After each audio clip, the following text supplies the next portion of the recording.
Bien, je salue tout le monde au nom de Yeshua, le Fils bien-aimé de Dieu, le modèle par excellence de l'homme que Dieu a créé, le repère unique de ceux qui sont guidés par la sagesse d'Élohim et qui posent leur regard non sur des choses destructibles, mais sur ce qui ne périt pas. Le thème de notre exhortation, de cet enseignement, c'est la vraie nature de la bénédiction. La vraie nature de la bénédiction, selon Elohim, selon Yahvé, la vraie nature de la bénédiction. Parce que le mot bénédiction, nous le constatons, est devenu tellement vulgaire au milieu de notre génération qu'il a perdu tout son sens. Et je crois que la compréhension de la notion de bénédiction est aujourd'hui une source d'égarement des multitudes.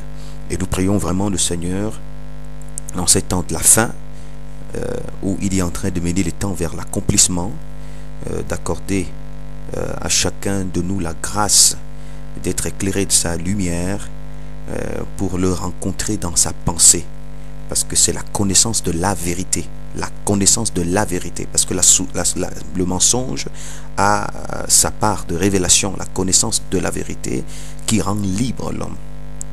Bon, et il est très important que le Seigneur en ces temps de la fin fasse miséricorde vraiment à chacun de nous, parce que dans la pensée de Dieu, il veut que tous les hommes soient sauvés et parviennent à la connaissance de ce qu'il est, la vérité, manifestée en Jésus-Christ son Fils unique.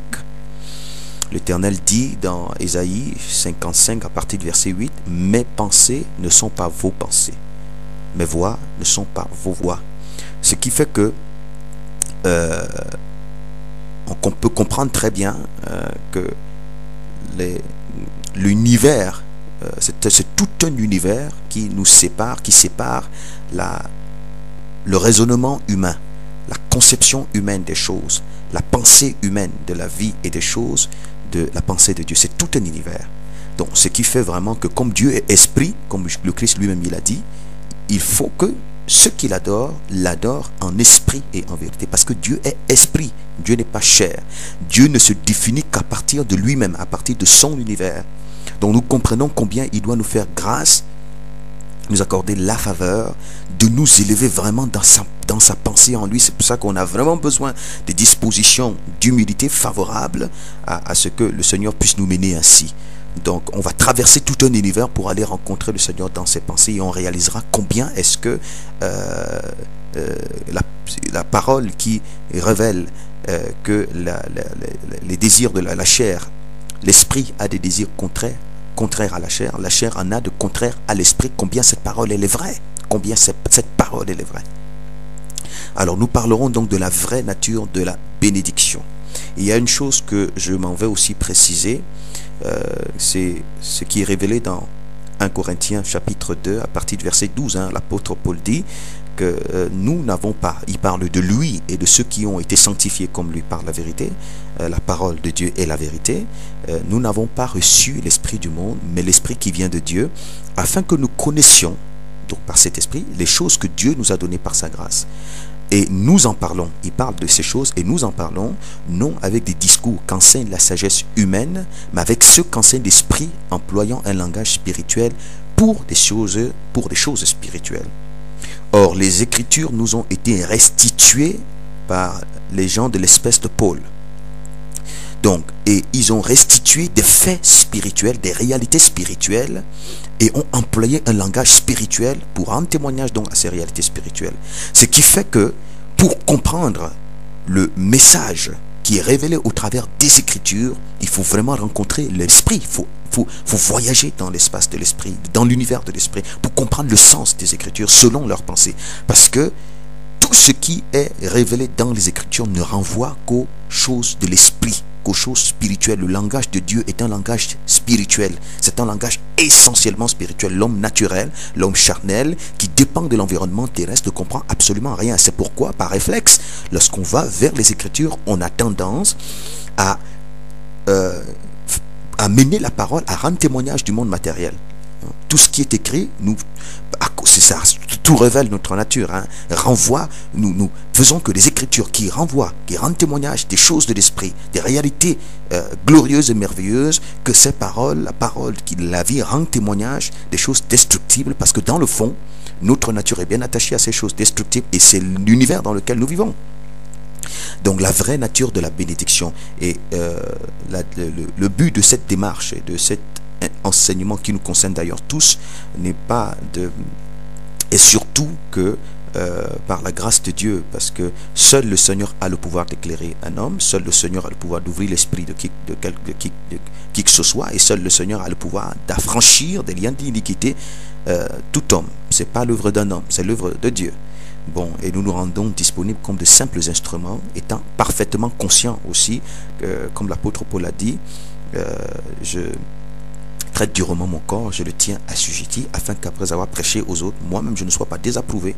Donc c'est une instruction qui nous concerne tous, et nous sommes convaincus que le Seigneur fera grâce à ceux qui écoutent avec des dispositions d'humilité. La vraie nature de la bénédiction, pour nous, c'est fondamental à comprendre ce point. Alors nous allons parcourir quelques images des Écritures qui vont nous amener à mieux cerner ce qu'est la bénédiction selon la pensée d'Élohim, selon la pensée de Dieu, selon la pensée de l'Esprit. Prenons Genèse chapitre 12 du verset 1 au verset 3. L'appel d'Abraham. Les passages, nous allons les citer, hein, et chacun pourra les relire dans sa Bible, Donc Genèse chapitre 12 du verset 1 au verset 3, où le Seigneur appelle Abraham lorsqu'il lui dit va-t'en de ton pays, de ta patrie, de la maison de ton père, pour un pays que je te montrerai. Voilà, donc je vais paraphraser, hein, il dit, je rendrai ton nom grand, et je te bénirai, et je ferai de toi une source de bénédiction, hein, pour toutes les nations de la terre. Je ferai de toi, toutes les familles de la terre seront bénies en toi, Donc je ferai de toi une source de bénédiction pour les familles de la terre. Celui qui te bénira sera béni, celui qui te maudira, ceux qui te béniront seront bénis, ceux qui te maudiront seront maudits. Donc c'est ce que l'Éternel dit à Abraham. Il lui dit, quitte ta culture, quitte ton image, quitte ton identité. C'est le principe établi par le Christ lui-même. Parce que toutes les images que nous allons prendre dans l'Ancien Testament s'accomplissent dans l'Ancienne Alliance, s'accomplissent en Jésus-Christ, qui est l'accomplissement des Écritures. Il dit, et il a fixé un principe, quiconque veut me suivre, qu'il renonce à lui-même. Parce que l'image de Dieu ne peut se révéler au travers d'un homme que lorsque l'image de cet homme a disparu, parce que nous ne pouvons pas régner et Dieu règne. Non, soit Dieu règne et nous disparaissons et nous devenons simplement des instruments au travers desquels il affirme son autorité, soit nous régnons et nous faisons Dieu absent, et à partir de ce moment, nous nous révélons comme ses adversaires, mais le jour de son avènement, il va nous combattre. C'est aussi ça le dessein du méchant. Alors, il dit à Abraham, quitte ce que tu es. Hein? Si quelqu'un veut venir après moi, qu'il renonce à lui. Quitte ce que tu es. Quitte la maison de ton père. Quitte ton identité. Quitte tes repères. Quitte tes appuis. Quitte ce à partir de quoi tu te définis. Quitte tout ce qui constitue ta fierté. Quitte tes aspirations. Quitte tes ambitions. Et viens, je te bénirai. Quitte Abraham, je ferai de toi Abraham. Quitte ton identité.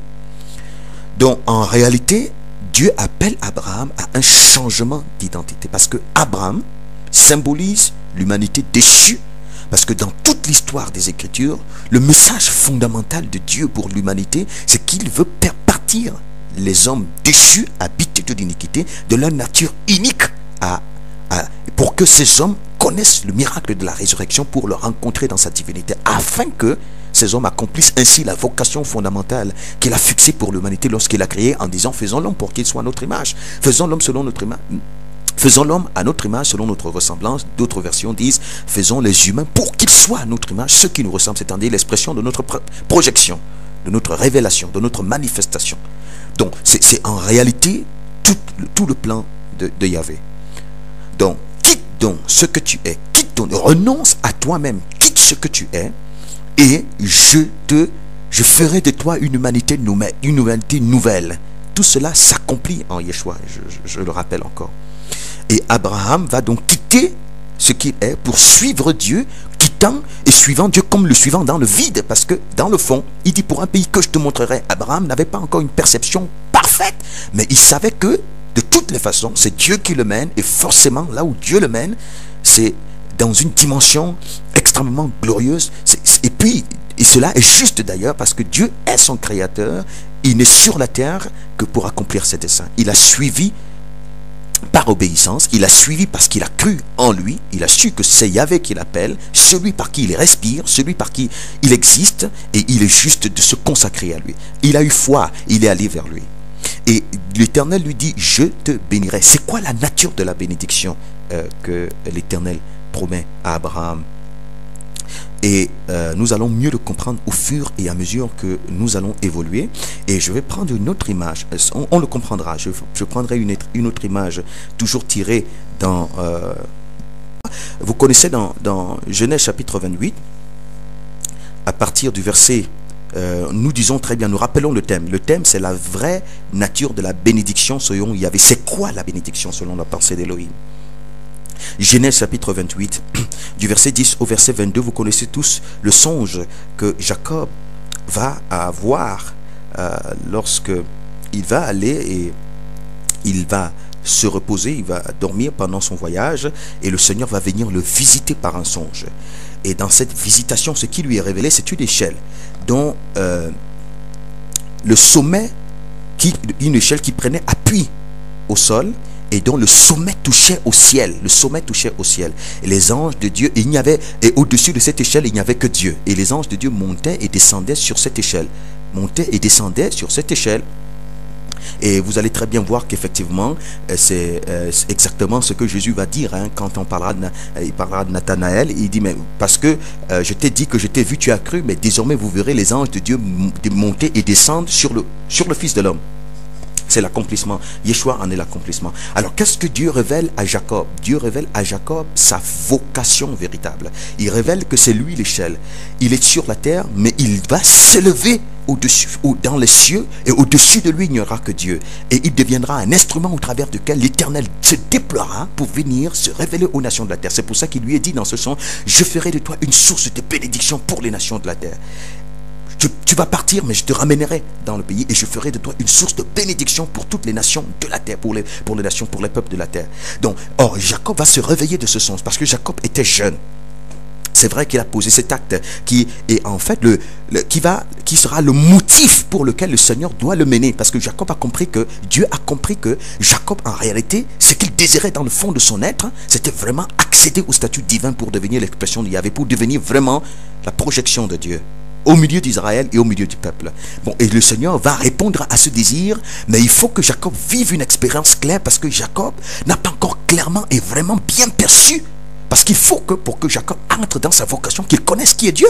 Et Dieu va permettre des expériences dans la vie de Jacob pour que Jacob arrive à faire la différence entre ce qui est de Dieu, ce qui n'est pas de Dieu, ce qui est vide et ce qui est précieux. Il faut d'abord qu'il connaisse cette première étape de sa vie, pour comprendre, pour entrer vraiment dans la pensée d'Yahvé.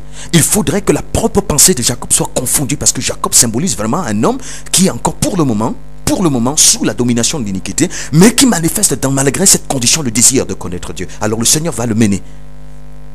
Et donc, quand Jacob va se réveiller de ce songe, puisqu'il était jeune, et vous connaissez les préoccupations des jeunes et toutes les pressions que les jeunes peuvent avoir, pour lui, Jacob, il comprend encore les choses selon ses limites, de toutes les façons. Et donc, quand il va se réveiller de ce son, il va dire, certainement, l'Éternel est ici, ce lieu est redoutable. Et il va dire donc, si l'Éternel m'accompagne dans le voyage que je vais faire, parce que Jacob allait se réaliser. Il faisait ce voyage pour se réaliser. Et pour lui, Jacob, un homme a réussi, je dis selon la limite qu'il avait encore, même si le motif, le fond de son être, dans le fond de lui, il cherchait Dieu, et Dieu va le mener d'ailleurs pour cela. Donc il allait il allait se réaliser. Et donc pour lui, Jacob, un homme aura réussi lorsque, allant se réaliser, il va parvenir à avoir un emploi, avoir une stabilité sociale, avoir à cette époque, hein, on parlait des brebis, des bœufs, avoir des serviteurs et des servantes, et un certain nombre donc c'était tous ces éléments-là qui révélaient effectivement qu'un homme, un homme a réussi. Donc pour lui, Jacob, ce qu'il dit, si l'Éternel est avec moi pendant mon voyage, s'il permet que je ne manque pas, s'il me donne à manger, s'il me donne à boire, et s'il permet que je rentre dans la maison de mon Père sain et sauf, alors l'Éternel sera mon Dieu. Et puis il va préciser, s'il pourvoit à mon vêtement, s'il me donne à manger, s'il me donne à boire, et s'il pourvoit à mon vêtement, alors l'Éternel sera mon Dieu, et je lui donnerai la dîme de tout. Donc pour Jacob, l'Éternel ne sera son Dieu que si effectivement il permette que pendant son voyage, il ne puisse pas connaître le malheur, c'est-à-dire qu'il ne puisse pas perdre sa vie en chemin, mais que s'il lui donne, il lui garantisse l'aliment à manger, il lui donne à boire, il lui donne le vêtement. Donc de toutes les façons, ce que Jacob voulait dire, parce que quand on va voir l'accomplissement de ces choses, Jacob, si l'Éternel me permet de me réaliser, d'avoir une femme, d'avoir des enfants, d'avoir comme un homme normal, selon notre compréhension d'un homme normal, d'avoir tous ces éléments des serviteurs, des servantes, et des éléments autour de moi matériels pour nous. Donc s'il me permet d'avoir tout ça, et s'il me protège sur le chemin, l'Éternel, il sera mon Dieu. Donc Jacob, pour lui, l'Éternel sera son Dieu quand tous ces éléments seront réunis. Et c'est pourquoi, bon, l'Éternel comprend très bien que dans le fond, Jacob a manifesté son désir, même s'il n'a pas très bien compris l'acte qu'il a posé, il a manifesté son désir par ce qu'il a fait lorsque Ésaü a demandé l'aliment, il a compris exactement ce que Jacob recherchait dans le fond, même s'il ne le comprenait pas. Mais il fallait à Jacob, par des expériences pratiques, arrive à la connaissance même de sa pensée, que ce soit clair, qu'il ne soit plus dans le flou. C'était ça l'objectif de cette expérience que Jacob, de la première étape de la vie de Jacob. Donc Jacob va aller chez Laban, effectivement, il va accomplir, il va avoir tous ces éléments-là au moment où il aura estimé effectivement qu'il est béni. Parce que pour lui, pour Jacob, la bénédiction, c'est effectivement tout ce qu'il a décrit. La bénédiction, c'est ça, c'est effectivement tout ce qu'il a décrit. Si l'Éternel me permet d'avoir tous ces éléments, mais l'Éternel m'aura béni, et donc je rentrerai chez moi étant béni, et l'Éternel sera mon Dieu. Je lui donnerai donc la dîme de tout. Donc quand Jacob retourne de chez Laban, il n'a pas une seule femme, il en a deux, il a des servantes, il a des serviteurs, il a du gros et du menu bétail, il a tous ces éléments autour, et il rentre avec. Pour lui, Jacob, effectivement, l'Éternel a béni, et il va même le révéler quelque part, l'Éternel a béni, et il rentre. Mais seulement, il y a une réalité qui va se passer sur le chemin de son retour. Et c'est là que nous devons être extrêmement attentifs pour percevoir cette chose.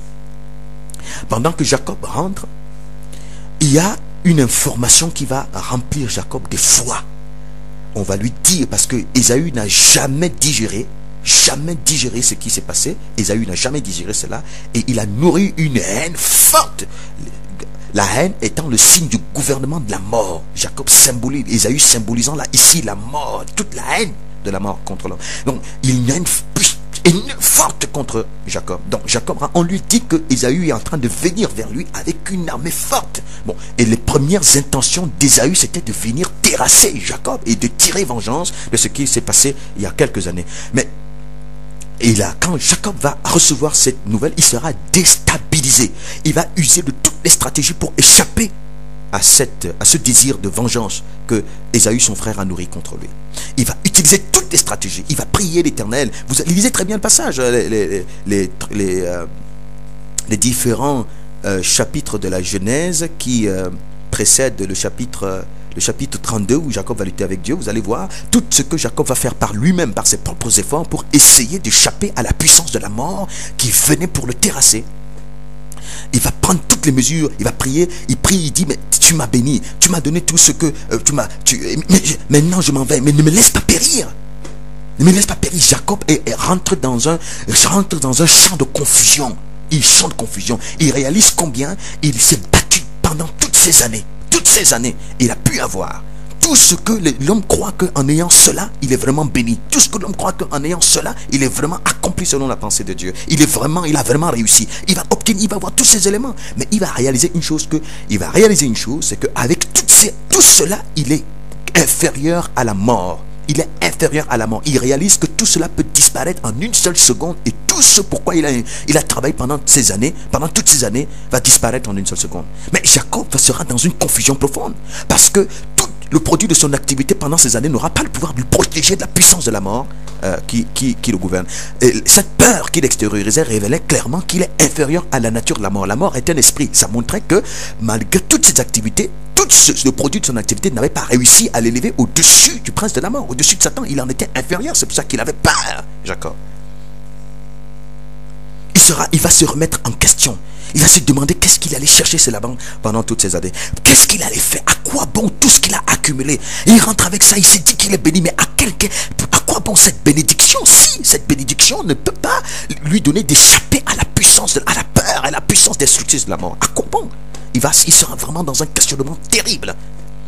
Et donc c'est là qu'une nuit, vous allez voir, Genèse chapitre 32 à partir du verset 22, hein, on dit, à partir du verset je crois, oui, à partir du verset 22, où on va dire Jacob, parce qu'il s'est endormi, c'est sûr qu'il réfléchissait. Après toutes les stratégies qu'il avait adoptées pour lui-même être rassuré qu'il va pouvoir échapper à la colère d'Ésaü, il était convaincu que non, tout ce qu'il a fait n'est que néant, tout ce qu'il a fait n'est que rien. Et on dit qu'il s'est levé au milieu de la nuit, il s'est levé pendant la nuit, et il a mis tous les éléments, toute sa famille et tout ce qu'il avait, il les a fait traverser par le gué de Jabok, un torrent, le gué de Jabok, et il les a mis en sécurité, et il est resté seul.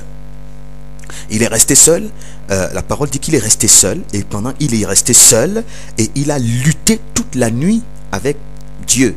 Toute la nuit avec Dieu. Un ange, qui était ça, la représentation de. Il a lutté toute la nuit avec Dieu. Et pendant cette lutte, donc, au moment où l'aurore, le jour était sur le point de vouloir se lever, l'ange lui dit, laisse-moi partir. Jacob va dire, je ne te laisserai pas partir tant que tu ne m'auras béni. C'est-à-dire que tant que, jusqu'à ce que tu me bénisses, il faut que tu me bénisses avant que je te laisse partir. Je ne te laisserai pas partir.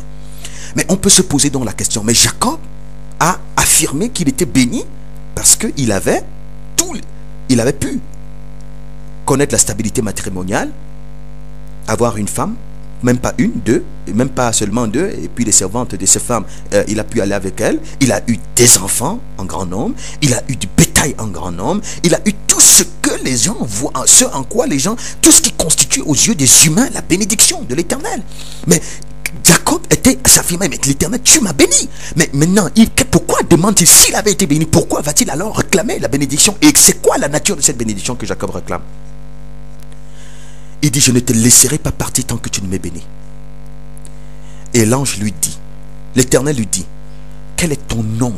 Révèle-moi ton identité. C'est quoi ton identité? C'est quoi ta personnalité? C'est ça le nom. Jacob dit, je m'appelle Jacob. C'est-à-dire trompeur. Hein?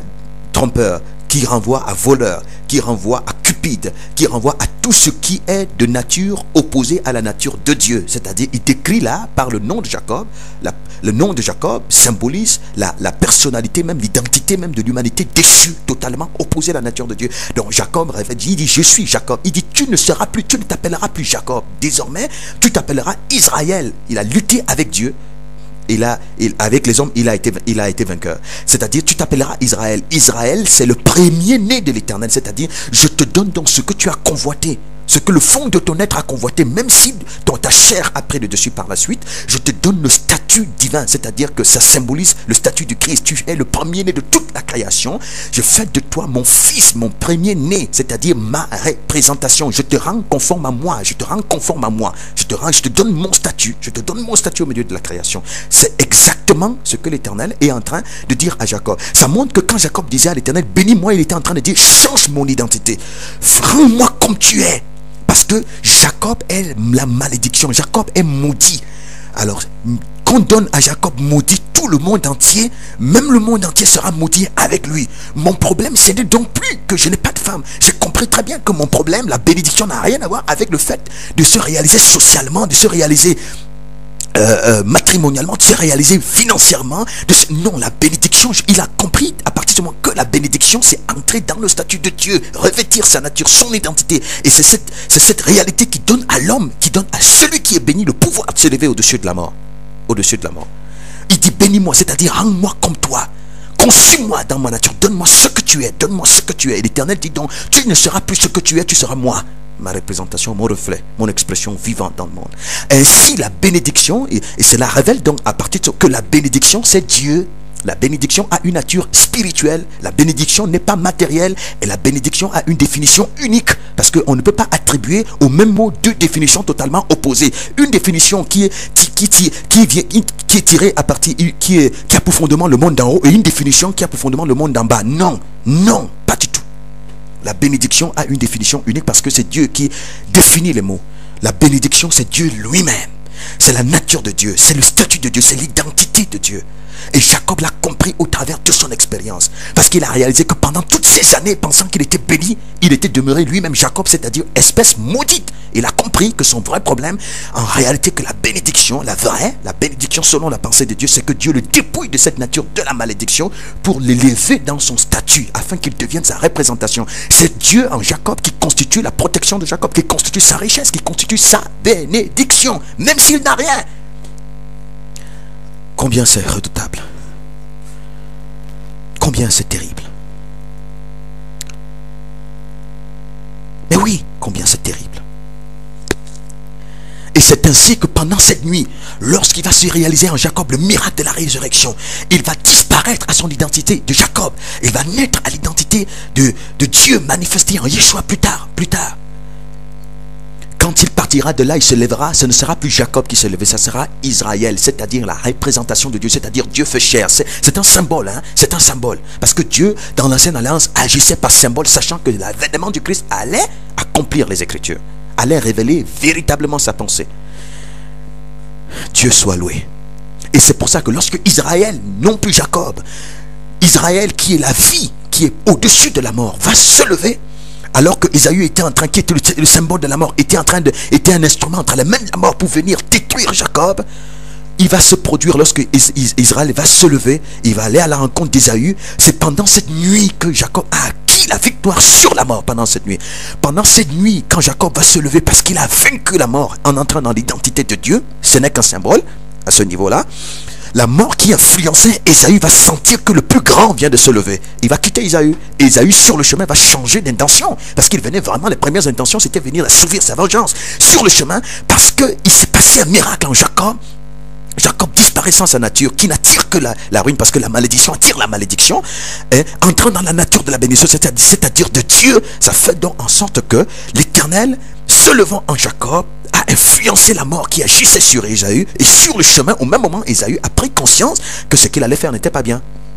Parce que de toutes les façons, derrière les comportements des hommes, derrière leurs agissements, il y a un esprit qui se déploie. De la même manière que la mer d'elle-même ne peut pas se lever pour aller détruire les populations. C'est un esprit méchant qui s'appuie dessus pour aller détruire, en se servant de la mer. La mer devient une arme entre les mains de la mort. De la même manière qu'un homme devient une arme entre les mains de la mort lorsqu'il prend la résolution d'aller poignarder l'autre. Vous comprenez que c'est un esprit qui agit dessus. C'est pour ça qu'on n'a pas à lutter contre la mer, on n'a pas à lutter contre l'homme, on a à lutter contre ces esprits qui s'appuient sur les humains et sur la mer. Le combat contre l'homme, contre son semblable, est un faux combat. C'est même le signe qu'on a été vaincu par la mort, par Satan. On est tombé dans le piège de la diversion. Oh Seigneur, aide-nous par ta grâce. Aide-nous. Aide-nous. Ouvre-nous l'esprit, que nous comprenions ce qui tu es. Quand Jacob, Israël, puisque Dieu est plus grand que ce qui est opposé à lui, puisque la vie est plus puissante que la mort, Ésaü va rencontrer Jacob, il va pleurer. Israël, il va pleurer. Il va pleurer, il va même se repentir. C'est ça l'effet de la vie qui se projette. Il va même se repentir. Et donc ainsi, ça révèle clairement qu'est-ce que c'est que la bénédiction. Et c'est là que nous allons le comprendre dans la vie même du Seigneur Jésus-Christ, qui est l'accomplissement des Écritures. Parce que Jésus est la bénédiction faite chair. La révélation même de la bénédiction selon la pensée de Dieu. Vous comprenez? C'est ça même la vie de Jésus-Christ. C'est pour ça que quand il vient dans le monde, il dit, tu n'as agréé, Christ entrant dans le monde dit, tu n'as agréé ni sacrifice ni holocauste, tu m'as formé un corps. Tu n'as agréé ni sacrifice ni offrande, tu m'as fait un corps. Voici, dans le livre du Rollo, il est question de moi, je viens, ô Dieu, pour faire ta volonté. Et Christ, tout ce qu'il a recherché, et je vais très bien vous préciser une chose, hein. Vous savez, dans Ésaïe chapitre 7, à partir du verset 14, la parole parle de lui, hein, le prophète dit, l'Éternel vous donnera un signe. Voici, la Vierge sera enceinte, elle enfantera un fils et on lui donnera le nom d'Emmanuel. Mais jusqu'à ce que l'enfant sache rejeter le mal et choisir le bien, il dit l'enfant mangera de la crème et du miel jusqu'à ce qu'il sache rejeter le mal et choisir le bien. Viendra, il mangera de la crème et du miel, parce qu'effectivement au temps de l'avènement du Christ, Israël était sous la domination romaine. Au travers de la domination romaine, il faut voir la puissance de Satan. Et cette domination romaine avait entraîné une crise, on peut utiliser les mots de notre génération, une crise économique, ce qui fait qu'il y avait absence criarde de ressources. Donc il y avait manque de ressources, on ne pouvait pas manger forcément ce qu'on voulait. On se contentait de ce qu'il y avait. La plupart du peuple étaient, sauf ceux qui s'étaient corrompus pour devenir amis des Romains, qui effectivement, à cause de cette corruption, pouvaient parvenir à satisfaire leurs désirs iniques. Donc, ce qui fait que le Christ arrive dans ce contexte-là, et il y avait à cette époque-là, ce qui y avait abondamment dans cette époque de crise économique, ce qui y avait abondamment, c'était du lait de vache. Et quand le lait de vache arrivait à coagulation, c'est ce qu'on appelait la crème. C'était pas donc une nourriture de luxe. C'était une image que le prophète utilisait pour dire que cet enfant-là, par rapport à la domination qui sera exercé à cette époque, il sera absent. Ils disent il sera absent jusqu'à ce qu'il s'élève au-dessus de l'esprit qui a servi les nations. Donc lui-même, il va connaître la même condition que tous les autres jusqu'à ce qu'il s'élève dans le statut de son père. Donc, ce qui fait que, pour dire qu'il n'allait pas avoir le choix de l'alimentation, c'est-à-dire que cet enfant-là, donc Jésus arrive dans un contexte où même les membres de sa famille sont démunis matériellement. C'est-à-dire que sur le plan matériel, sont dans une situation précaire matériellement. Or, Jésus vient dans ce contexte. Mais quand il vient, le Christ, il sait très bien, par la connaissance de son Père, que le besoin de sa mère, de son père, de ses frères, de ses sœurs, le besoin de toute l'humanité, c'est pas l'argent. C'est pas l'argent, c'est Dieu. Il sait que l'humanité est pauvre. La pauvreté de l'humanité, ce n'est pas le fait de manquer d'argent. La pauvreté de l'humanité, Dieu étant la richesse, c'est que l'humanité est coupée de la richesse qui est Dieu. Donc il comprend que toute son activité, son désir, c'est que toute son activité permette à Dieu, la richesse de l'humanité, de venir pour libérer l'espèce humaine de la condition de la pauvreté. Donc le Christ connaissait aussi ces pressions-là, au même titre que les membres de sa famille et que les gens de sa génération, excepté les autres, qui s'étaient un peu distingués par le pacte avec l'impie. Donc il connaissait ces pressions, mais le Christ, son activité spirituelle n'était pas dans le but, il savait que le peuple est maudit, parce que le peuple est de nature opposée à Dieu. La malédiction, c'est une identité intérieure. La malédiction, c'est une personnalité qui se révèle par l'égoïsme, par l'hypocrisie, par les convoitises, par l'envie, la calomnie, les querelles, les médisances, la colère, la jalousie, les haines, les divisions. C'est ça la nature de la malédiction. La malédiction, c'est la projection d'un esprit. Cet esprit, c'est Satan. Donc le Christ savait que le peuple est maudit, et que même le jeune homme qui avait beaucoup de biens, il est maudit, que Hérode est maudit, tous sont maudits, même quand ils ont beaucoup d'argent, ils sont maudits. Et je vais préciser par rapport à Ésaü. Ésaü était maudit, il était de l'espèce de la malédiction. Ésaü, lorsqu'il vient rencontrer Israël, Jacob devenu Israël, Ésaü, mais quand cet homme maudit il était à la tête il était à la tête d'une armée d'hommes, il était à la tête il avait fait son royaume sur terre. Ésaü, il ne manquait pas d'argent, il en possédait les ressources à partir desquelles on pouvait dire qu'un homme a réussi, il les possédait peut-être plus que Israël. C'est pour ça que lorsque Israël a fait des cadeaux, des dons matériels, il a dit non, je n'en ai pas besoin, parce qu'il en avait, mais pourtant il était maudit. Mais pourtant il était l'espèce de la malédiction. Alors si la malédiction se définit donc par tout ce que nous avons dit, la bénédiction se définit par la nature de Dieu, par ses vertus, la pureté, la sainteté, la vie, la force. Donc Jésus savait, il est venu sortir sa mère, son père, ses frères, ses sœurs et toute l'humanité de la malédiction. Pour Jésus, il ne comprenait pas cela en termes de sortir les hommes de la condition matérielle précaire dans laquelle, non, pour Jésus, il n'était pas venu pour que les gens aient de l'argent qu'ils n'en avaient pas en aient davantage. Non, il venait pour que l'homme sorte de l'obscurité, sorte de l'iniquité, du péché, de l'abomination, de cette nature de Satan, pour entrer dans celle de son Père. C'est ça le but de la venue du Christ. Jésus n'a pas confondu les choses, parce qu'il avait bien compris ce que c'est que la bénédiction, son Père. Oui,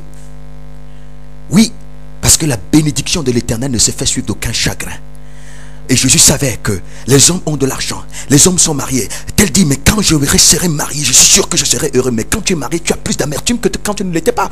Alors que si donc le mariage était la bénédiction, pourquoi donc tu as de l'amertume et tu es dans le chagrin? Non, la bénédiction de l'Éternel ne se fait suivre d'aucun chagrin, parce que la bénédiction de l'Éternel, c'est Dieu en l'homme. S'il t'élève dans sa nature, alors tu quittes la dimension qui te met dans l'amertume. Si c'est là, tu entres dans la joie, la vraie joie, même lorsque tu seras lapidé comme Étienne. Tu connais la joie parce que la bénédiction est en toi. Oh Seigneur, aide-nous mon Dieu, aide-nous Seigneur. Donc le Christ vient révéler aux hommes la vraie nature de la bénédiction. Parce que les hommes, c'est des maudits. Tous sont des... Ceux qui ont de l'argent, des milliardaires, et ceux qui ont qui se révèlent docteurs, qui se révèlent savants, tous c'est des maudits parce que dans le fond, leur âme est attachée à la poussière. Leur nature est conforme à l'impie. Ils sont tous des maudits, tous autant qu'ils sont.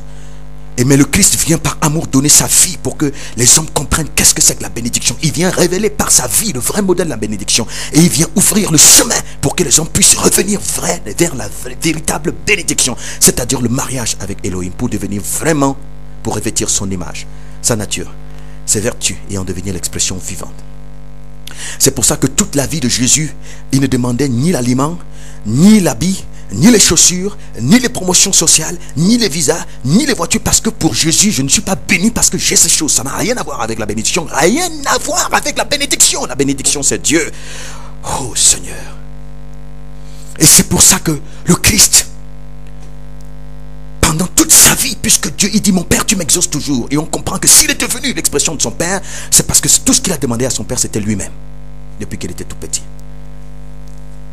Il est devenu la bénédiction faite chair. Et au moment où le Christ sort de l'eau, la voix de l'Éternel se fait retentir.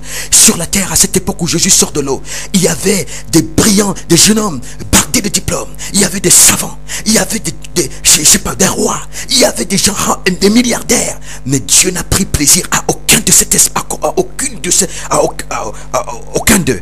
Il a dit celui-ci, celui qui sort de l'eau là, celui-ci est mon fils bien-aimé en qui fait toute ma joie, c'est-à-dire à qui j'ai tout donné. C'est-à-dire, il est vraiment l'expression de la bénédiction. Mais ce Jésus qui sort de l'eau et que dont Dieu lui-même rend témoignage que le voici la bénédiction faite chair. Il possède quoi physiquement? Il n'a ni compte en banque, il n'a ni rien de ce que nous appelons bénédiction. Pourtant, il est la bénédiction faite chair. Et toute la création va le convoiter. Et c'est à lui que Dieu a rendu témoignage, cet homme-là. Il s'est levé. Mais ça ne veut pas dire que l'Éternel ne donnera pas l'aliment. Non, non, il est juste. Il a mis ça à la disposition de l'homme. Mais ça n'a rien à voir avec la bénédiction.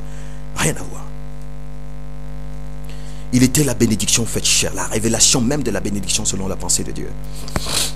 Et le Christ montre par sa vie que la bénédiction, lorsqu'un homme est béni, la bénédiction lui donne le pouvoir de s'élever au-dessus du mal.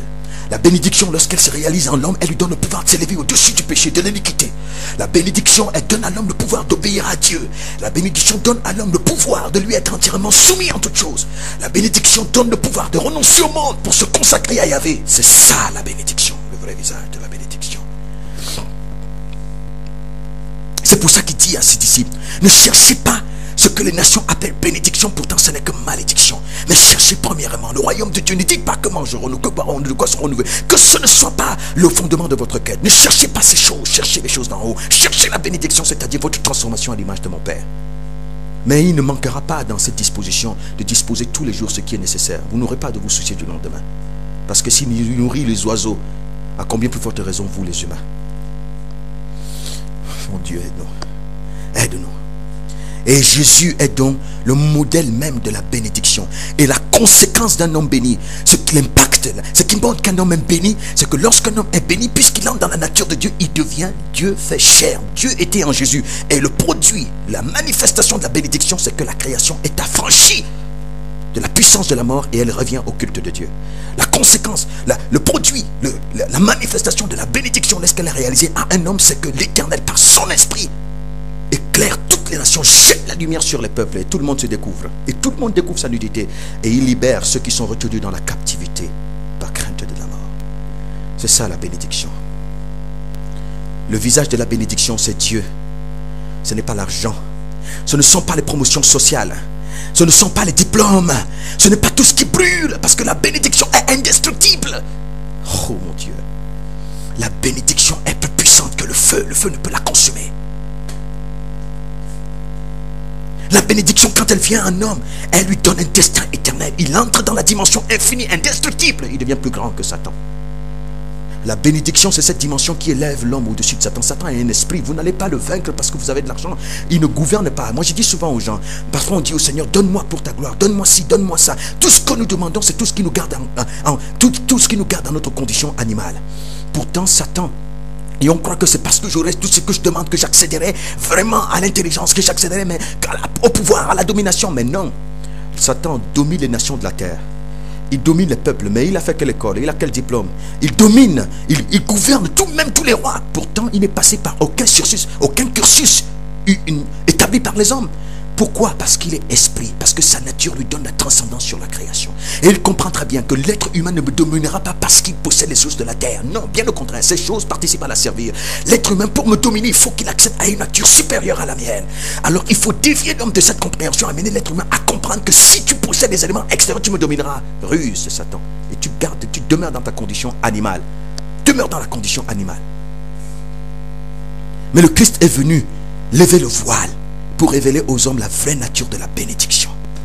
La vraie nature de la bénédiction. Mon Dieu, aide-nous à comprendre. Aide-nous à comprendre par ta grâce. Aide-nous à comprendre par ta grâce. Et c'est pour ça, mes frères et sœurs, et vous tous qui prêtez une oreille attentive à ce qui est dit. L'apôtre Paul disait, avant de venir sur ce point, l'évangile a pour fondement la bénédiction, c'est-à-dire Dieu en l'homme. Parce que le ciel est le trône de Dieu, seul lui doit régner là-bas. La terre est son marchepied, seul lui doit régner. Et le but pour lequel il crée l'homme, c'est pour que par l'homme, lui, il étend son règne dans tout l'univers.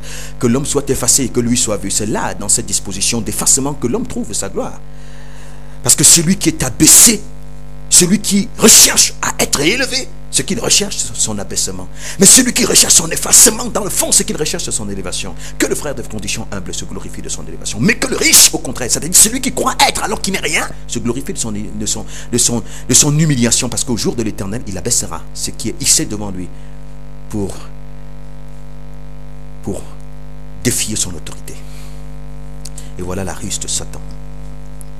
Voilà la ruse. Alors, quand Jésus dit à ses disciples de prier, il ne les incite pas à aller demander à Dieu des éléments extérieurs, des éléments à partir de laquelle la chair seule s'affirme. Non, il les incite à aller crucifier la chair par la prière, avec ses passions et ses désirs, et à réclamer leur conformité avec son Père. Le plan de Dieu pour l'homme est unique. C'est l'accomplissement de la bénédiction. Et ce plan se révèle dans Romains 8, chapitre 29. Lorsqu'il dit ce qu'il a connu d'avance, il les a prédestinés à être semblables à l'image de son Fils, afin que son Fils soit le premier-né. Son Fils soit le premier-né de beaucoup de frères. Il les a prédestinés à quoi, frère? À quoi, sœur? À être semblables à l'image de Yeshua. Pourquoi? Parce que avec l'avènement de Jésus, la prochaine révélation de Dieu, il met un terme à l'humanité. Il met un terme, je veux dire, au monde visible. C'est la fin de toute chose. Et par Jésus, il révèle aux hommes le modèle des hommes qui vont entrer dans l'arche.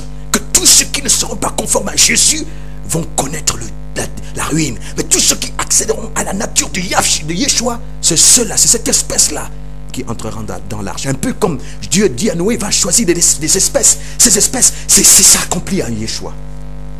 Ça veut dire que les hommes sages qui voient le temps aller vers la fin comprennent que le but de leur quête, la vraie bénédiction que l'Éternel doit leur donner, c'est de leur donner de disparaître à leur nature qui s'exprime par l'égoïsme, par l'hypocrisie, par les pensées impures, par les convoitises de toutes sortes, par les pressions charnelles, sexuelles de toute nature, par tout ce qui est inique et qui les amène à mépriser les choses saintes. Parce que ce que Dieu veut nous donner, c'est lui-même. Et que lorsque nous allons vers lui pour prier et commencer à appeler bénédiction l'argent, appeler bénédiction le mariage, appeler bénédiction, c'est que nous sommes dans la conscience d'Ésaü. La conscience d'Ésaü. Pour nous, ce qui nous intéresse auprès de Dieu, c'est vraiment pas lui-même, non. C'est ce qui va satisfaire à nos passions et à notre renommée, de sorte que les gens disent de nous, nous donnent des honneurs sur la terre. On dit, et là, quand on dit sois béni, ça ne veut pas dire l'argent. Sois béni, ça veut dire que l'Éternel t'accorde la faveur d'entrer dans la conformité, que Dieu te rende conforme à lui. C'est ça, sois béni. Sois béni, frère, sois béni, sœur. Et vous allez voir les gens qui viennent souvent me dire, frère, bénis-moi, c'est-à-dire donne-moi l'argent. Frère, bénis-moi, c'est-à-dire prie pour moi, que tous mes débouchés s'ouvrent, parce que tout est bloqué. Mes affaires sont bloquées, mes factures sont bloquées, mes visas sont bloqués. Bénis-moi, c'est-à-dire prie pour moi que l'Éternel m'ouvre les portes. On désire, on révèle par là que nous sommes maudits par nature et que tout ce que nous demandons révèle vraiment la nature de la malédiction. Et c'est pour ça que l'Éternel déclare très bien, parce que l'Éternel n'agrée pas les ressources de la terre. Ce que l'Éternel agrée, c'est la nature intérieure. Tout est pur pour ceux qui sont purs. Seul Dieu est pur. Ceux qui sont purs, c'est ceux qui sont conformes à lui. Alors tout ce qu'ils ont est pur.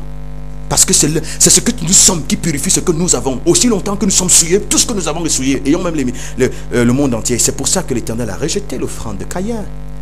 Il a rejeté l'offrande de Caïn. Parce que l'âme de Caïn était attachée à la poussière. L'âme d'Abel était attachée à Yahvé. Ben oui.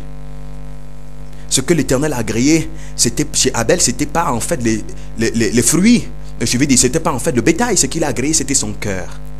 C'était sa nature. Si l'Éternel ne vous agrée pas à cause de votre nature, même tout ce que vous avez, il rejette. Mais si l'Éternel vous agrée, parce que c'est lui qui se voit en vous, tout ce que vous avez, même si ce n'est pas comme les autres ont, il agrée aussi. Et c'est pour ça que ceux qui se lèvent pour aller rencontrer des gens qui sont maudits, inconscients de leur condition maudite, la malédiction qui se révèle par leur nature au quotidien, et leur dit que l'Éternel vous dit de venir vous donner les offrandes, les dîmes. Ces gens-là, ils disent que venez donner pour l'Éternel. Ce n'est pas pour l'Éternel, ce sont des voleurs, c'est pour eux-mêmes. C'est pour eux-mêmes qu'ils demandent ces choses. L'Éternel ne demande pas aux maudits le produit de la malédiction. Il demande simplement que le maudit se répande et vienne chercher en lui, chercher auprès de lui la grâce. C'est pour ça que Jésus, quand il est allé rencontrer, on le révèle dans les 7 églises, ceux qui s'étaient introduits dans la communauté des saints et qui se révélaient chrétiens alors qu'ils ne l'étaient pas. Il dit, tu es mort, tu es mort et tu te crois vivant alors que tu es mort. Viens donc acheter de moi. Tu te crois riche alors que tu es pauvre. Justement, cette église était dans une ville où effectivement les gens avaient des éléments et des ressources matérielles en abondance. Et ils croyaient qu'ils étaient riches. Il dit, tu te crois riche, pourtant tu es pauvre. Parce que je vois que tu es composé à moi. Tu es opposé à moi, je suis la richesse. Il dit, viens donc acheter de moi, viens acheter auprès de moi. Viens acheter de l'or éprouvé par le feu afin que tu en aies la richesse. C'est-à-dire, viens acheter auprès de moi la vraie richesse. Viens demander ce que je suis, je te donnerai. Il dit, viens acheter le collier afin que tu vois parce que tu es aveugle. Viens, je te donnerai la vraie bénédiction. Tu es maudit. Alors ceux qui vont donc ainsi auprès d'une humanité maudite, gouvernée par l'iniquité, qui est écrasé par le péché qui est en eux, qui les assujettit aux pratiques aux pratiques qui sont abominables devant l'Éternel, et leur dire que vous êtes enfants de Dieu, apportez vos dîmes et vos offrandes. L'Éternel, c'est pas l'Éternel qui les envoie. L'Éternel n'est pas méchant. Non, l'Éternel, ce qu'il veut de l'être humain, c'est sa repentance. Ce qu'il veut de l'être humain, c'est que l'homme renonce à lui-même et qu'il commence à désirer sa conformité à Yahvé, c'est-à-dire la fin et la ruine de sa personnalité. Une telle disposition, c'est la première, le seul culte que Dieu a agréé. L'apôtre Paul l'a très bien dit dans Romains chapitre 12, verset 1. Je vous exhorte donc par les confessions de Dieu à offrir vos cœurs, à offrir vos corps à Dieu comme un sacrifice vivant, saint et agréable. Ce qui sera de votre part le culte, un culte raisonnable. D'autres versions disent le seul culte que Dieu agrée. C'est pas le don de l'argent. Il ne prend pas de ce qui est souillé, ce qui est souillé. Parce que si mon âme, mon identité est celle de la souillure, tout ce que je possède est souillé avec moi. Ce que je suis, souille ce que j'ai. Ce que je suis, si je suis en Yahvé, ou sanctifie aussi ce que j'ai.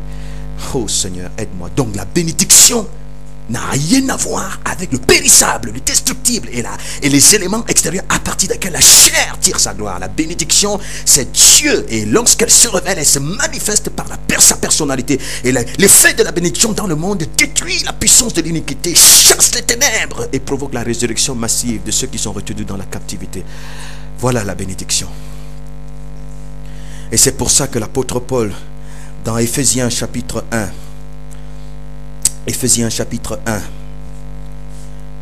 à partir du verset 3, je vais lire 2 versions.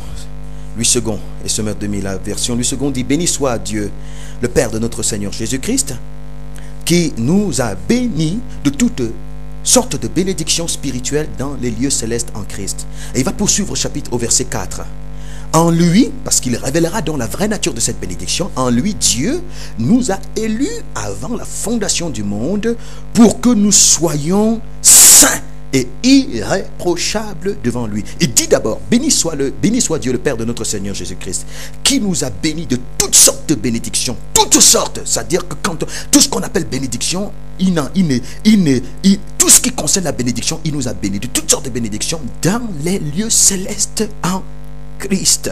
Et c'est quoi cette bénédiction? C'est qu'en lui, Dieu nous a élus avant la fondation du monde pour que pour que nous soyons non pas des apôtres, des pasteurs, des prophètes, des docteurs, des stars, des ci et des ça, tout ce que nous recherchons pour notre propre gloire charnelle, mais il nous a élus avant la fondation du monde pour que nous soyons devant sa face saints et irréprochables devant lui, parce que c'est cette nature qui est le fondement de notre amitié avec Dieu. L'opposé de cette nature est le fondement de notre inimitié avec Dieu et qui nous destine au feu éternel, puisque Dieu ne veut pas que les hommes aillent au feu. Il sait que tous ceux qui seront trouvés opposés à lui iront au feu. Alors ce à quoi destine l'homme, c'est à la sainteté, c'est-à-dire à sa nature. Donc la bénédiction dont l'apôtre parle ici, ce sont toutes ces choses d'en haut qui sont venues rendre Paul, Pierre et Jacques à l'image de Yeshua, saint et irréprochable devant sa face. Voilà la bénédiction selon la pensée de Dieu. Cette dimension qui dépouille l'humanité de l'impureté, qui dépouille l'humanité de la haine. Nous sommes en haine les uns contre les autres. Nous sommes dans les divisions, les querelles, parce que chacun ne cherche que son propre intérêt. Et on s'appelle enfant de Dieu, chrétien. Non, la vraie bénédiction, elle amène les hommes qui sont ainsi bénis à l'amour. Ils s'aiment de l'amour de Dieu. Parce que ce qu'ils recherchent, ce n'est pas ce qui périt. Ce qu'ils recherchent, c'est de voir Dieu resplendir dans des corps. Ils sont dans la nature de la sainteté. La bénédiction, c'est que l'Éternel bénit un homme lorsqu'il élève dans sa nature. Lorsqu'il élève, il amène par la crucifixion de sa chair avec ses passions et ses désirs dans la nature de la sainteté, de sorte que cet homme devienne devant sa face irréprochable, qu'il soit vraiment son expression, quoi. Mon Dieu, aide-nous. Et c'est de cette bénédiction, de toutes sortes de bénédictions dont l'apôtre Paul parle. Et ce meurtre 2000 parle du même verset, il dit: loué soit Dieu le Père de notre Seigneur Jésus le Christ, car il nous a comblés de toute bénédiction de l'Esprit dans le monde céleste, qui toutes sont en Christ. Ces bénédictions de l'Esprit, toutes ces bénédictions de l'Esprit sont en Christ. Dieu a mis en Jésus tout ce qu'il veut me donner. Si je vois vraiment ce que Dieu a donné à Jésus, je comprends exactement ce qu'il veut me donner. Mais Jésus possédait quoi de matériel alors? Il possédait quoi? Mais pourtant il était au-dessus de tout, évidemment. Il était au-dessus de tout. Parce que si vous entrez dans le statut devant tout, vous êtes soumis, naturellement. Mais ce n'était pas ça sa quête. C'était pas ça sa quête. Oui, il nous a comblés de bénédictions de l'Esprit dans le monde céleste, qui toutes sont en Christ. Ça veut dire ce que le Père a fait pour le Christ, vraiment, c'est exactement ce qu'il veut faire pour tout être humain qui vient vers lui. C'est-à-dire le changer à son image, pour que cet homme ne se révèle plus dans l'iniquité, dans le péché, dans la convoitise du monde, la course après le néant, la définition de lui par la matière. Non, que cet homme se révèle dans la pureté, dans l'amour, dans la sainteté, la justice, la personnalité de Dieu, qui devient l'expression de ses vertus. C'est de ça. Et on cite ces passages. On dit: mais Dieu, Seigneur, tu déclares, l'apôtre Paul dit que Seigneur, que tu nous as bénis de toute bénédiction spirituelle on dit bien dans les lieux célestes en Christ, c'est-à-dire ces bénédictions n'ont rien de matériel. Après on dit: oui Seigneur, tu as dit ça, maintenant où sont mes diplômes? Oh Seigneur, tu as dit ça, mes visas, Seigneur, regarde, mon visa est bloqué, mais tu as dit ça, Seigneur, je ne suis pas marié, pourtant tu dis que tu nous as bénis de toute bénédiction spirituelle dans les lieux célestes.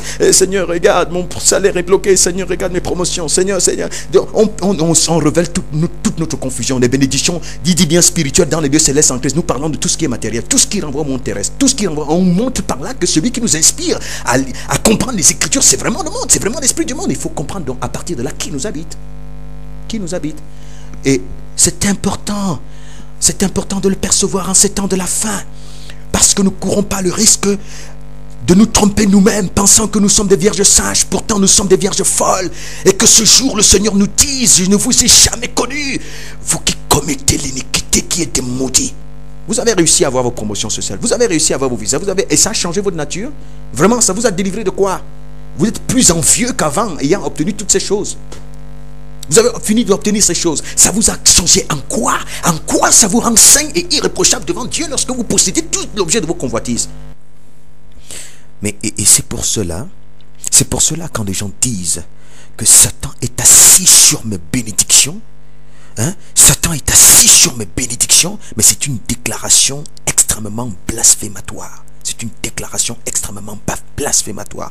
Parce que si l'Éternel est la bénédiction, comment Satan serait assis sur l'Éternel? Donc c'est impossible. C'est nous qui avons inventé. Nous sommes de grands inventeurs. Nous sommes devenus, nous les religieux, de super inventeurs, des choses uniques. C'est pas possible. C'est impossible. Et à partir du moment où nous comprenons que la bénédiction donc renvoie aux choses terrestres, c'est pour ça donc qu'on estime qu'il est assis sur nos bénédictions. Alors Satan quitte sur mes bénédictions, c'est-à-dire quitte sur mes visas, quitte sur mes promotions sociales, quitte sur mes... Vraiment, on révèle par là dans le fond que on est dans un culte noir, dans une messe noire, et l'esprit qui se déploie n'a rien à voir avec Dieu. Non. Non, c'est impossible. C'est impossible. La bénédiction du Saint, Satan ne peut pas s'asseoir dessus.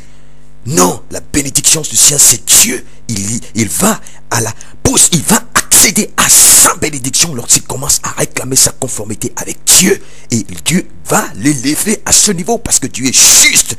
C'est pas possible. Ça vient d'où?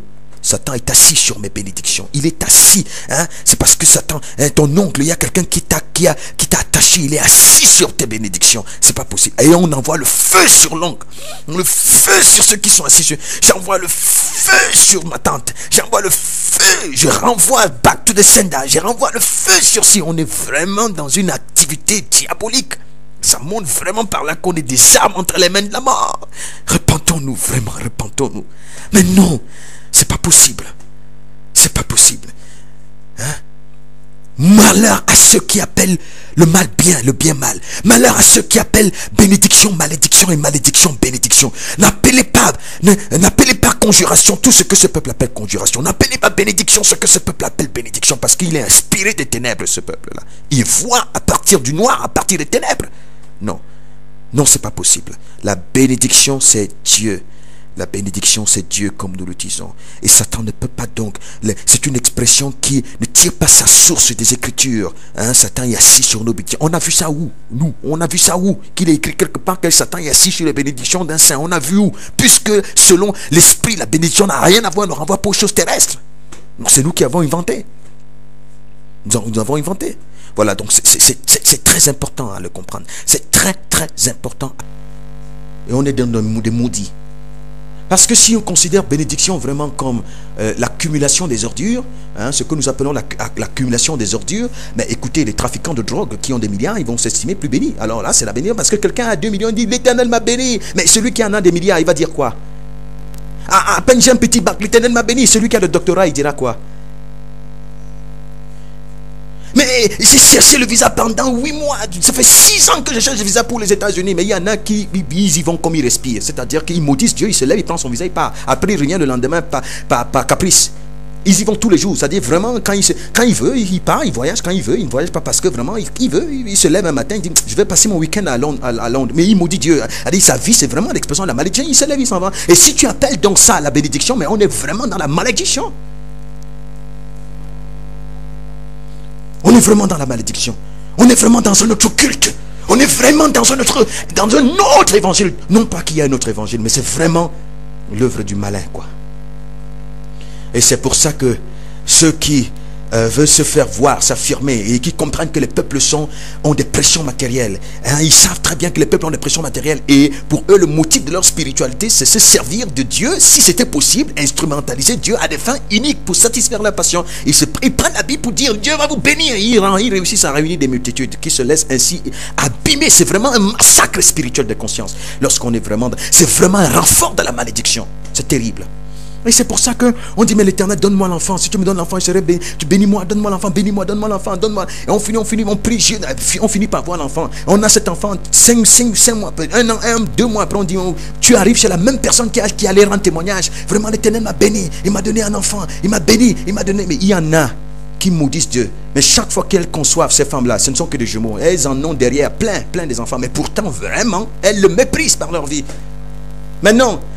Parce que cette progéniture-là, tout est impur pour ceux qui sont impurs, tout est maudit pour ceux qui sont maudits. Cette progéniture qui sort des seins de ces femmes leur ressemble. C'est pour ça que ces enfants ont la même nature de la malédiction. C'est pas que Dieu les abandonne, mais Dieu peut leur faire miséricorde de se repentir par la suite. Mais non, c'est pour ça que nos enfants nous ressemblent. Et puis ce qu'on appelait bénédiction, il y a 1 an, quand l'enfant commence à grandir, il commence à révéler ce que nous sommes, parce que les enfants sont vraiment notre projection, à révéler ce que nous sommes. On commence à dire petits démons. Mais hier on l'appelait bénédiction. Moi je ne comprends pas cet enfant, mais c'est pas, mais tu es un démon. C'est pas quel esprit est en toi, mais c'est ton esprit c'est le même esprit qui l'habite aussi. Ce qu'on appelait bénédiction.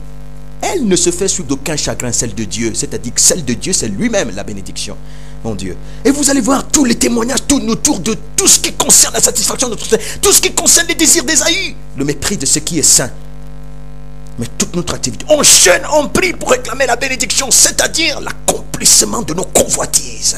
Et on dit, Jésus est en moi, lequel répentons-nous, lequel sentons-nous coupables. Et le Seigneur nous accordera sa miséricorde, car les temps sont très courts.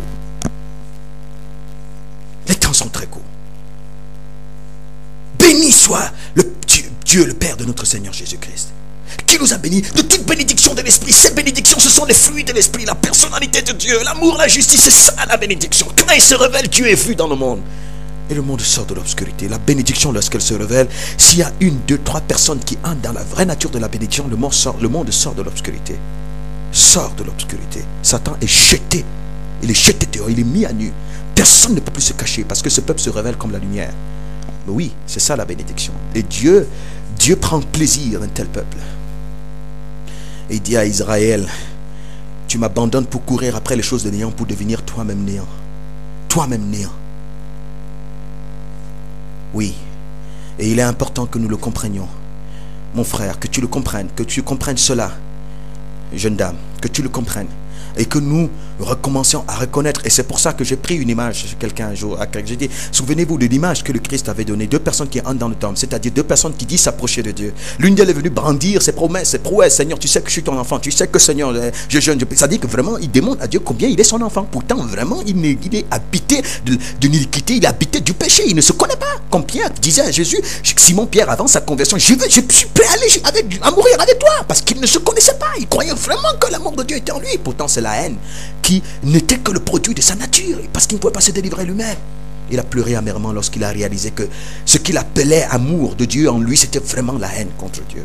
C'est pour ça que quand il a senti que sa vie pouvait être menacée, il était prêt à sacrifier Jésus, à se livrer Jésus, pour protéger sa minable existence. Mais le Seigneur a amené Pierre à percevoir cela, parce que ce qu'il voulait, c'est que Pierre réalise qu'il est vraiment maudit dans sa nature, maudit, mais qu'il renonce à cette nature à lui-même pour accéder maintenant à la vraie nature de la bénédiction. Dieu lui a accordé cette grâce et il est devenu l'apôtre de la vie. Gloire soit rendue au Seigneur, combien il est miséricordieux et combien il est juste si vraiment notre disposition. Alors je prenais cette image des 2 personnes qui sont entrées dans le temple, l'une d'elles brandissait comme chacun de nous. Parce que dans le fond, vous allez voir que l'orientation spirituelle des gens, c'est qu'on veut se sentir trop pieux, différent des autres. Mais dans le fond, c'est notre propre gloire que nous recherchons. Ça là, la preuve qu'on n'est pas pur, on est impur. Et c'est pas Dieu qui nous habite. Oui, c'est vrai. Et vous allez voir, donc il brandissait, Seigneur tu sais, Seigneur tu sais. L'autre est venu étant conscient de sa malédiction. Peut-être que cet homme qui est venu a garé une Mercedes dehors. Peut-être que cet homme qui est venu était à la tête d'une grande entreprise. Je prends un peu les mots, les expressions de notre génération. J'essaie un peu de prendre un peu les éléments de notre contexte. Peut-être qu'il a garé, peut-être qu'il sort d'une entreprise. Peut-être qu'il est patron, il est venu se jeter aux pieds, il jetait. Il a commencé à frapper sa poitrine, il n'avait même pas le courage de lever les yeux vers le ciel. Et il a commencé à dire combien il est. Seigneur, je ne cours qu'après moi, mais les désirs ne sont tournés que vers la chair, Seigneur. L'iniquité est en moi. En moi, il n'y a que la haine contre ma femme. C'est pour ça que nous sommes tous les jours en train de nous quereller. Seigneur, chacun ne cherche que sa propre intérêt. Je n'arrive pas à mourir à moi-même. Oui, Seigneur. La cupidité m'a vie. Il a commencé à pleurer. Je ne suis pas digne de toi, Seigneur. Je suis pas digne, je suis pas ton enfant. C'est Satan qui est en moi. Oui, c'est lui, je le reconnais. Mais viens me sauver. Jésus a dit que des 2, qui a été exaucé? On est trop fiers. Trop fier. Et on va dire donc, frère, sœur, je veux te bénir. Et quand on parle de écoutez le fond de ça. Le fond, c'est quoi? Quand on pense, soyons honnêtes. Quand on dit frère, sœur, je veux te bénir, le fond de ça, c'est quoi? Quelle est l'image? L'image qui vient dans notre esprit? Que ce soit la personne qui déclare ces choses et la personne qui aussi doit bénéficier de cette bénédiction. Les éléments qui sont propres à notre nature, les éléments destructifs, les éléments matériels, parce qu'on n'a rien compris de ce qu'est la bénédiction. Mais le Seigneur ne nous jette pas en enfer pour autant, puisque nous sommes encore dans notre corps, mais le temps de notre repentance est venu. Si et seulement si nous sommes suffisamment humbles et honnêtes pour reconnaître notre imposture, et surtout ne jamais chercher à ôter, parce que j'ai bien dit à quelqu'un un jour, la religion c'est un voile conçu par Satan pour aider les hommes iniques à voiler leur iniquité. Alors donc, derrière, on se réclame ce qu'on n'est pas, mais dans le fond, c'est un voile pour cacher notre méchanceté. Mais il faut voir ça dans notre mode de vie, on va comprendre. Frère, tu sais que je te parle par amour, mais c'est la haine. Frère, tu sais que c'est la haine. Et on voile ça dans les 20 mots. Mais à quoi bon se tromper? À quoi bon tromper? On ne peut pas tromper Dieu si on se trompe soi-même. Mais ce que nous disons, c'est parce que nous comprenons une chose, c'est que notre adversaire, ce n'est pas un homme, c'est Satan. Satan a usé de malice pour nous enfermer dans cette conception erronée de la vie par notre mode de vie qui témoigne contre nous que ce que nous disons, nous sommes des menteurs. Mais nous parlons comme ça parce que ce que nous voulons, c'est que nous, frère, je parle aux humains, je parle à mes semblables, que nous puissions comprendre ces choses et que nous revenions vraiment à nous-mêmes pour réaliser vraiment qui nous habite. Et commencer à dire au Seigneur, mais viens détruire ça en moi, Seigneur, viens. Oui, et nous échapperons à sa ruse. Parce que le Seigneur nous fera grâce. La bénédiction, c'est tout ce que Jésus a manifesté. Toutes sont en Christ, a dit l'apôtre Paul. Toutes les bénédictions dont il veut nous bénir sont en Christ. Mais c'est quoi? De quoi s'agit-il? Regardez la vie de Jésus. Jésus a tout fait. Il aurait pu, il avait la possibilité de rayonner par l'argent, de rayonner par les éléments de ce monde. Il s'est abstenu parce qu'il a compris que c'était source de perdition, parce qu'il ne voulait vraiment pas que la pensée de Dieu soit confondue à autre chose. Jésus, il a dit à quelqu'un qui voulait le suivre, parce que c'est ça. Jésus, il a lu en lui que dans le fond, il veut le suivre parce qu'il cherche une renommée. Il pense que Jésus va le situer. Comme moi, j'entendais un chant, on dit, mais il t'a pris, je ne sais pas exactement comment le chant, il va te prendre, il va te ramasser, il va te façonner et il va t'élever. Donc vraiment, c'est ça. Et c'est pour ça qu'on a compris, nous sommes la tête et non la queue, selon notre nature. Nous y reviendrons dans nos prochains enseignements par la grâce du Seigneur pour le comprendre. Donc Jésus, il s'est révélé comme fils de Dieu. Il n'a brillé ni par l'éclat du destructible, par l'éclat de l'argent, ni par l'éclat des promotions sociales, ni par l'éclat de quoi que ce soit de ce qui est matériel. Et selon l'impie, non, il a brillé par l'éclat de Dieu, les vertus de son Père. C'est ça la bénédiction. Et ceux qui l'ont suivi l'ont brillé, ils ont bouleversé le monde. Non pas parce que quand l'apôtre Paul dit, il nous a béni de toute bénédiction spirituelle. Quand vous voyez la vie de l'apôtre Paul de Pierre, vous voyez que ces bénédictions s'expriment en termes de quoi? Et ces gens paraissaient comme n'ayant rien, pourtant ils étaient maîtres de tout. Ils paraissaient comme n'ayant rien, donc ils n'ont pas bouleversé le monde parce qu'ils avaient toutes les places dans le monde. Non, ils ont bouleversé le monde parce que Dieu, la bénédiction en lui, en eux, était bien établie et que sa présence a foudroyé le fondement de l'iniquité du monde. Et le monsieur va se dire, Seigneur, je vais te suivre. Il dit, le Fils de l'homme, les oiseaux ont des nids, les renards des tanières, mais le Fils de l'homme n'a nulle part où reposer sa tête. C'est-à-dire, si tu veux me suivre parce que tu cherches un logement, et tu veux me suivre parce que tu cherches que je change ta condition sociale, matérielle, écoute-moi, je ne suis pas venu pour ça. Je suis venu pour que les hommes partent de la mort à la vie. Je suis venu pour que les hommes partent de l'iniquité à la pureté, de la souillure à la sanctification. Je suis venu pour ça. C'est pour ça que Jésus a donné sa vie.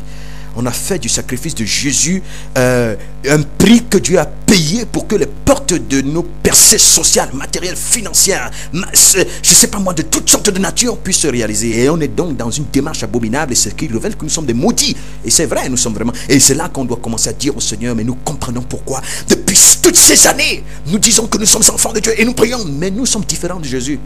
Nous sommes différents de lui. Pourquoi? C'est quel esprit alors? Et c'est là que nous devons faire très attention et revoir les fondements de notre spiritualité.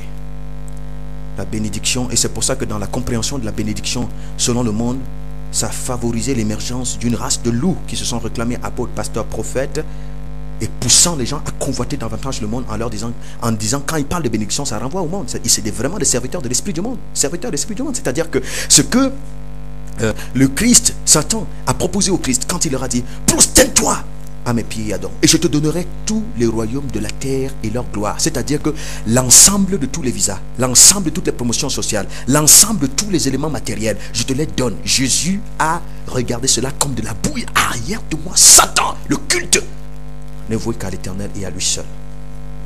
Et c'est tout ce que Jésus a refusé qui constitue le fondement de nos prières auprès de Dieu. Bon, Jésus, il n'a pas demandé cela à son Père. Il a refusé cela, mais il est venu en nous pour trouver que c'était bon. Il aurait dû ne pas refuser. C'est ça? C'est ça? Et il a appelé sa bénédiction? Non, pour Jésus, la bénédiction n'avait rien à voir avec ce que le méchant lui a présenté. La bénédiction, c'est Dieu son Père. Vous comprenez? Donc, nous disons Jésus en moi, mais ce que Jésus a refusé, lorsqu'il était physiquement là sur la terre, c'est ce qu'il vient commencer à demander à son Père une fois. Parce que si je prie, c'est l'Esprit qui est en moi qui prie. Et quand je dis Jésus en moi, ça veut dire c'est lui qui prie. Est-ce que Jésus, vraiment, ce qu'il a refusé, c'est ça qu'il est venu en moi constater que mais c'est pas possible. Mais c'est quand j'arrive en Fabrice, je viens en lui que je me rends compte combien... mais Père, j'avais tout confondu, quoi. J'avais tout confondu. Mais donne-moi ce que je t'ai pas demandé quand je n'étais pas en Fabrice. Parce que en Fabrice, que je me rends compte combien le monde est bon. Non, ça n'a rien à voir avec Yeshua. Et je ne le dis pas pour que nous soyons condamnés, mais que nous prenions conscience de notre état et de notre misère. Oui, Satan nous gouverne à cause de nos motifs qui sont impurs. Mais si nous commençons à accuser nos propres motifs devant Dieu et à les dénoncer, à dénoncer notre nature et notre blasphème et notre imposture, le Seigneur ne manquera pas de nous accorder sa miséricorde. Voilà le but du partage. Voilà le but du message. Alors que l'Éternel nous bénisse. Qu'est-ce que je veux dire par là? qu'il nous accorde la grâce de nous amener à la conformité à lui. Parce que tous ceux qui auront part à l'enlèvement, ce sont ceux qui se seront trouvés de nature conforme à Yeshua. Voilà ceux qui auront part à l'enlèvement. Et c'est ça la bénédiction. Et je n'ai pas dit que l'Éternel ne va pas donner à manger à quelqu'un. Je n'ai pas dit qu'on ne peut pas avoir une activité. Non, je n'ai pas dit ceci. Je dis simplement que même si, comme l'apôtre Paul, je m'active, pour moi, ça n'a rien à voir avec la bénédiction. Mais ce que j'ai, je le mets au service de ma bénédiction. Parce que pour moi, la bénédiction, c'est pas le fait que j'ai accès à l'argent. Pour moi, la bénédiction, c'est que je sois conforme à Jésus. Si donc j'ai un emploi et j'ai une rémunération, le produit de mon activité, c'est-à-dire mon salaire qu'on me donne, je le mets au service de ma bénédiction. C'est-à-dire, je fais que l'argent que j'ai, les moyens que je participe à m'établir en Dieu. Mais regardez, même les ressources de la terre, nous les utilisons pour satisfaire les passions de notre chair, pour servir la malédiction. Et toute la création est maudite à cause de nous. Voilà le problème.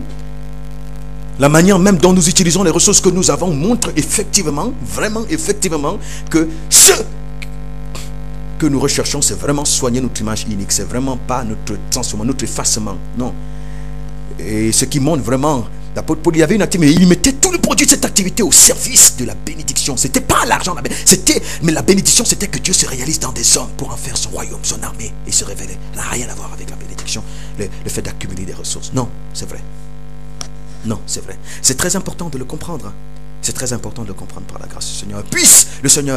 Puisse-t-il permettre que son esprit nous éclaire et nous ouvre vraiment la conscience. Oh Seigneur, viens nous au secours. Seigneur, aie pitié de nous. Et Seigneur, aie miséricorde de nous, Seigneur. Aie pitié de nous, Seigneur. Viens nous à l'aide, Seigneur. Aie pitié de nous, Seigneur. Aie pitié de nous, Seigneur. Que le Seigneur nous bénisse donc.